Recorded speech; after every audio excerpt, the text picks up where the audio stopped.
दोस्तों नमस्कार। दीपावली की आप सभी लोगों को बहुत-बहुत शुभकामनाएँ। माँ लक्ष्मी आपके और आपके परिवार के ऊपर कृपा बरसाए, यही शुभकामनाएँ और साथ ही साथ दोस्तों, आज है मुहूर्त ट्रेडिंग का दिन।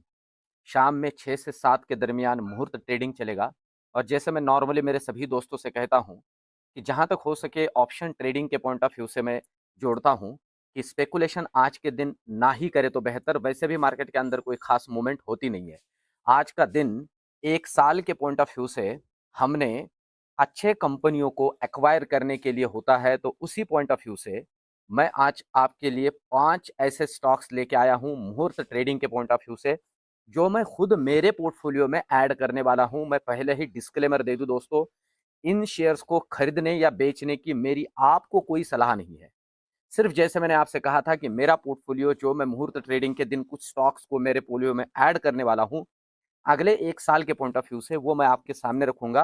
तो इन स्टॉक्स को मैं आपके सामने उसी पॉइंट ऑफ व्यू से रख रहा हूँ और उसके पीछे मेरा क्या स्टडी है, मुझे क्या लग रहा है कि आने वाले 1 साल के पॉइंट ऑफ व्यू से इन स्टॉक्स को मैंने मेरे खुद के फ़ोलियो में क्यों रखना चाहिए, ये भी इसके अंदर मैं जोड़ने वाला हूँ। तो इस वीडियो में आखिर तक मेरे साथ बने रहिए। 5 अलग-अलग स्टॉक्स के बारे में मेरा क्या खुद का विचार है, मुझे क्या लगता है, वो मैं आपके सामने रखने वाला हूँ। फिर से डिस्क्लेमर दे दूँ, इसे खरीदने या बेचने का मेरा कोई सुझाव आपको है नहीं। सबसे पहला जो स्टॉक है दोस्तों, आपके सामने है। स्टॉक का नाम लगे तो आप लिख सकते हो। थोड़ा ट्रैवलिंग में दिवाली के लिए गाँव की तरफ होने की वजह से मैं रियल टाइम सारी चीज़ें जैसे मेरे डिजिटल पैड के ज़रिए आपके लिए लिख देता हूँ, पॉसिबल नहीं होता है।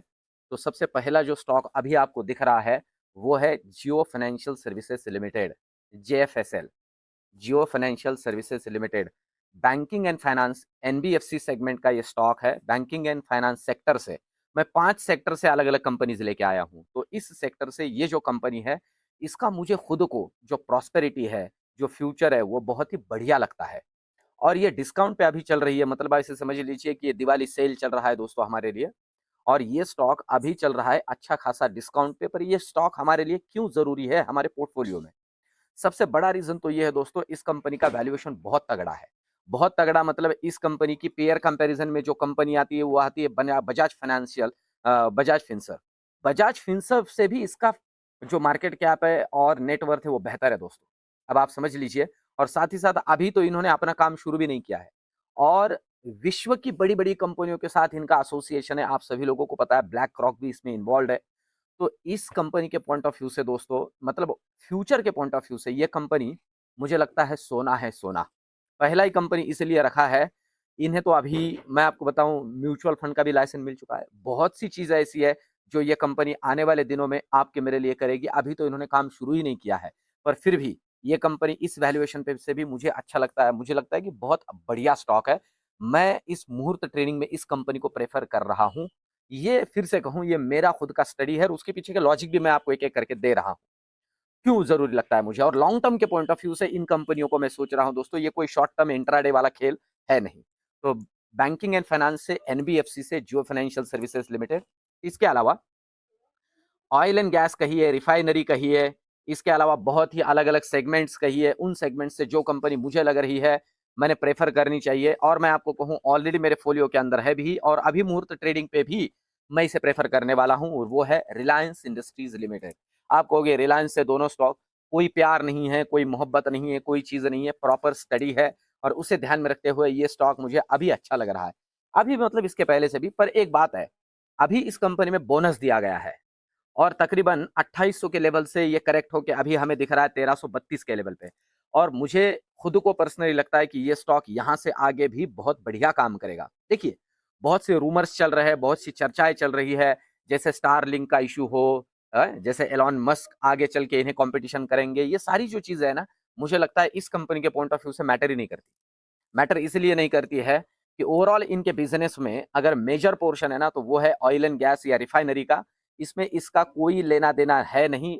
15% का लेना-देना है जियो का। और मैं आपको बताऊँ, कभी जियो के ऊपर सेपरेट वीडियो बनाऊँगा। जो फाइबर ऑप्टिक और बारिश बाकी सारी लाइन्स की बात की जाए, जो कंपनी इनिशियली ही 2 साल के लिए फ्री में इंटरनेट दे सकती है, वो तो किसी को भी टक्कर दे सकती है, ये मुझे लगता है। ये कोई प्यार नहीं है, मैं फिर से कहता हूँ। तो ये कंपनी जो है मुझे लगता है आने वाले दिनों में और बढ़िया काम करेगी, क्योंकि और थोड़ी सस्ती हो चुकी है, अफोर्डेबल हो चुकी है और बोनस के बाद में ये स्टॉक आधा हो चुका है, मतलब ये आधा स्टॉक प्राइस हुआ है। ये कोई फायदे की वजह से बात नहीं है, जो जिन्होंने ऑलरेडी होल्ड किए उन्हें स्टॉक मेरे 28 तारीख तक रिकॉर्ड डेट था, पर यहाँ से आगे भी इस कंपनी का पोटेंशियल बहुत बढ़िया है दोस्तों।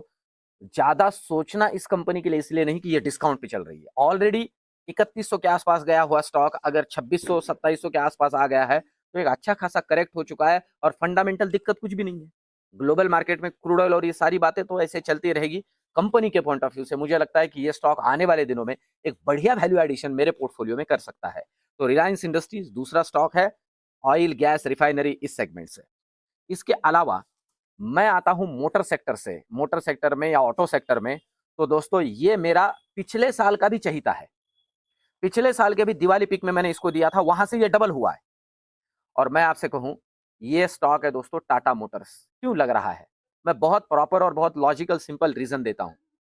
आज से 10 साल पहले, आज से 5 साल पहले जितनी गाड़ियां रोड पे फोर व्हीलर चलती है, उन फोर व्हीलर की अगर हम बात करें तो 10 गाड़ियों के पीछे कितनी टाटा की चलती थी। तो अगर किसी को पूछा जाए तो कोई कहेगा 2-3 गाड़ियां बस। वो 2-3 भी मैंने ज्यादा कह दी। आज की बात ऐसी है 5-6 गाड़ियां टाटा की चलती है, ऐसे मैं देख रहा हूं। और जहां तक हम भी देख रहे हैं, जिन्होंने जिस तरह से इन्होंने ईवी के अंदर खुद का एक होल्ड बना लिया है इनिशियली, इसके अलावा बाकी सारी चीजों की अगर बात करें, जो पेट्रोल और बाकी सेगमेंट की भी गाड़ियां है, जबरदस्त इनका मार्केट के अंदर अभी प्रेजेंस बन रहा है दोस्तों। तो इस पॉइंट ऑफ व्यू से टाटा मोटर्स जो है ना, आने वाले दिनों में भी तोड़ फोड़ काम कर सकता है दोस्तों। मैं आपको बताऊं, लिटरली मैंने इसके बारे में चर्चा भी की थी। मारुति का स्टॉक 2009-10 में आप जाके देखिए 700 रुपए का था, आज 12,500 का है।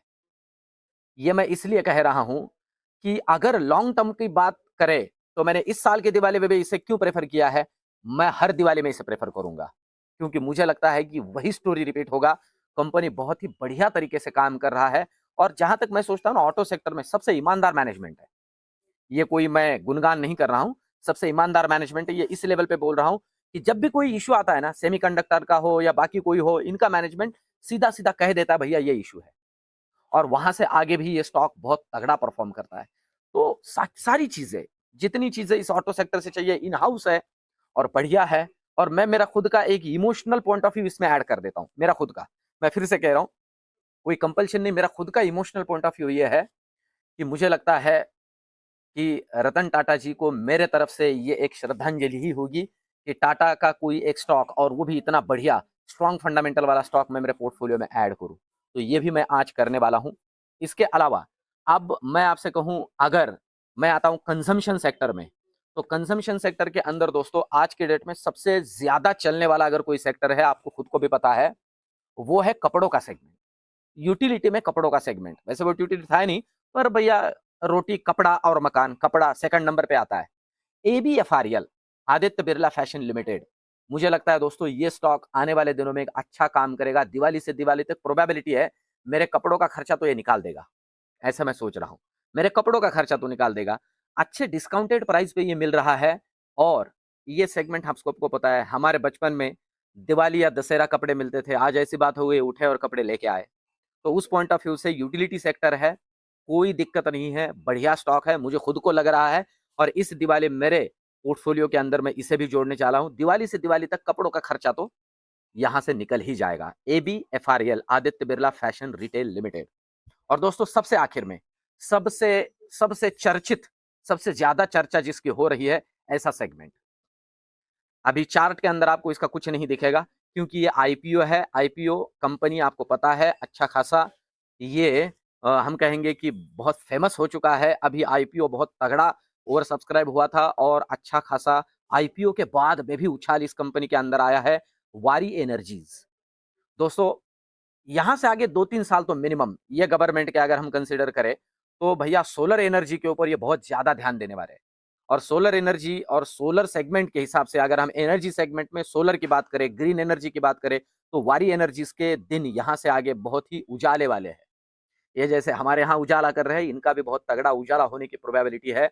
तो मुझे लगता है कि पोर्टफोलियो के अंदर मैंने खुद थोड़ा इसे जोड़ा है। आईपीओ के अंदर मिला नहीं दोस्तों, आपके जैसे ही मेरा भी लक है, तो मिला नहीं है आईपीओ के अंदर, पर मैं जोड़ा है मैंने इसे मेरे फोलियो के अंदर, और अभी आज थोड़ा भी जोड़ने वाला हूं ये स्टॉक मुझे लगता है आने वाले दिनों में बहुत बढ़िया परफॉर्म करेगा। और एक बोनस स्टॉक दे देता हूँ, और एक बोनस कंपनी को मैं यहाँ जोड़ देता हूँ, और कंपनी का नाम है दोस्तों एनटीपीसी ग्रीन एनर्जी। आईपीओ आने जा रहा है, कंपलसरी हम सभी लोगों को इस आईपीओ को अप्लाई करना है। और इसके अलावा मैं इसमें अभी जोड़ देता हूँ, आईपीओ के दिन ओवर सब्सक्राइब हो जाए, ओवर सब्सक्राइब तो होने वाला है, उसके बाद में ये अच्छा खासा लिस्टिंग गेन भी दे दे, उसके बाद में भी मैं मेरे फोलियो में इसे ऐड करने वाला हूँ।